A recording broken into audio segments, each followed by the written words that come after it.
Salam, bonjour, Mathieu ici, content d'être en votre présence aujourd'hui, j'espère que vous allez bien en ce jour, moi ça va super. Aujourd'hui je reviens vers vous pour la raison suivante, une nouvelle vidéo sur l'éveil, avec le thème suivant, témoignage de l'éveil. Let's go. Alors, j'aimerais vous raconter un peu l'histoire de mon éveil, en quelques minutes, puisque c'est le format de ces vidéos-là. Pour vous inspirer peut-être et vous donner un peu plus envie par rapport à l'éveil et ce qui peut vous attendre. Alors brièvement, moi dans ma vie, j'ai connu l'éveil, donc on est en 2024, ça fait 7 ans que je me suis éveillé.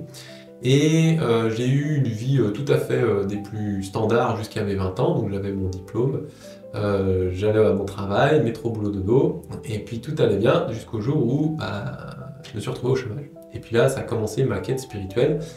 Je trouvais plus forcément d'intérêt dans mon travail, il y a quelque chose qui m'animait et qui voulait que je trouve des réponses, mais j'en avais pas forcément.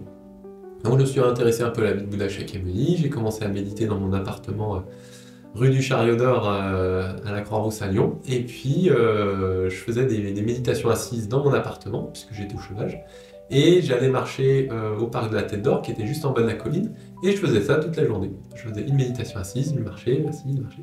Ce qui est en fait la méthode classique de Vipassana, pour ceux qui connaissent Vipassana, c'est une méthode où on apprend à observer notre souffle en assise normale et puis en marche. Comme ça, j'alternais les deux façons de faire, c'était une manière pour moi de méditer.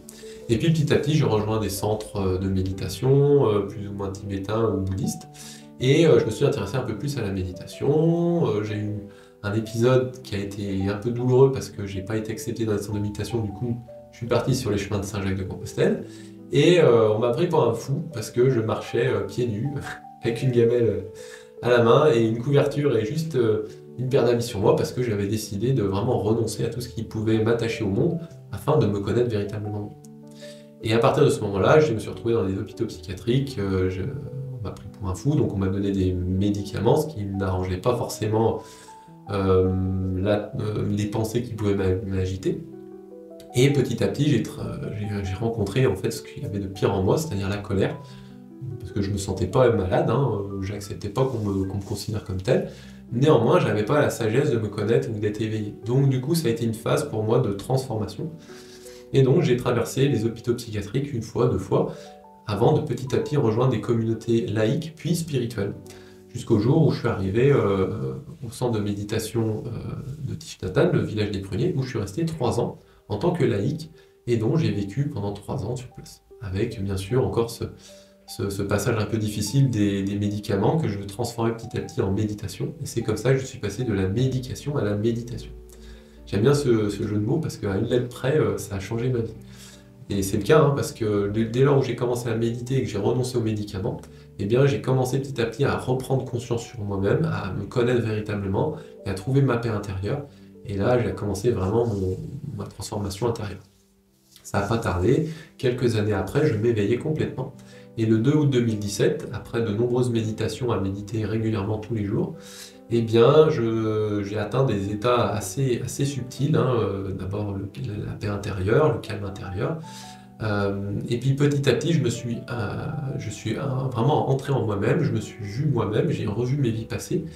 J'ai eu un premier événement un peu marquant 3 mois avant mon éveil, qui est la montée de Kundalini.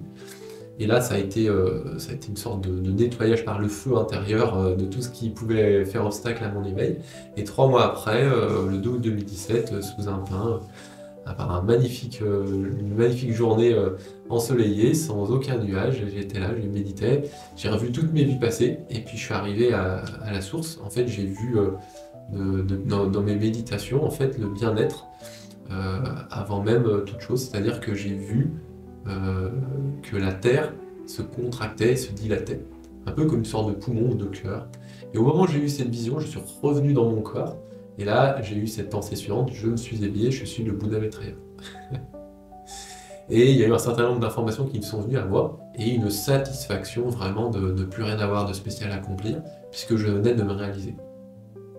Ça a mis un petit peu de temps avant que ça se stabilise, et puis ces 7 années que je viens de vivre ont été en fait des années, pourrait-on dire, de solidification de mon éveil. Donc j'ai un petit peu véritablement fini de m'éveiller, pourrait-on dire, en transformant mes dernières souffrances d'une manière à ne plus en être attaché, vraiment à avoir une certaine distance par rapport à toutes mes souffrances et autour de moi. Et depuis ce jour, ça fait maintenant 2 ans que j'ai quitté les centres bouddhistes, puisque j'avais appris la théorie, mais je n'entendais pas des gens qui avaient forcément la pratique. Du coup, j'ai commencé par me dire, bah voilà, j'ai tout appris de ce que j'avais à apprendre dans ces centres-là. Maintenant, c'est à moi de vibrer cet état-là, comme je le vis déjà.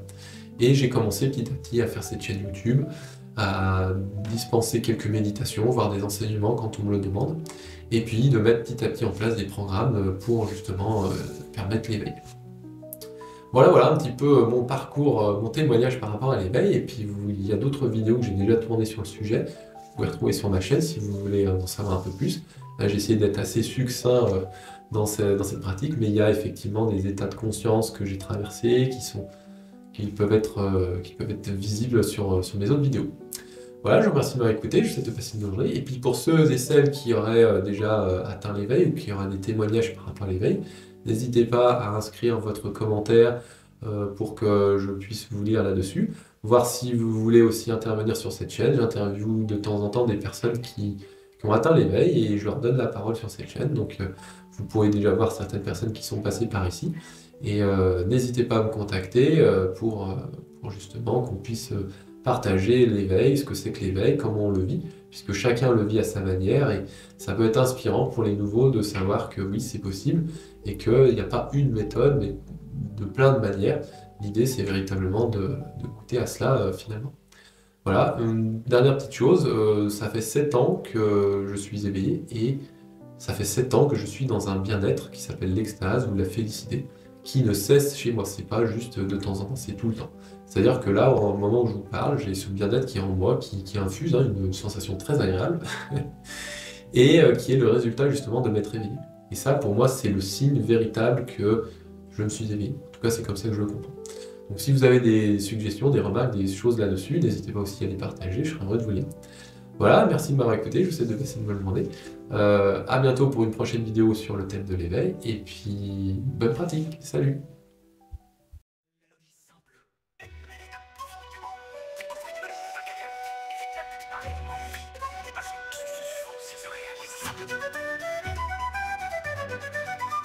Thank you.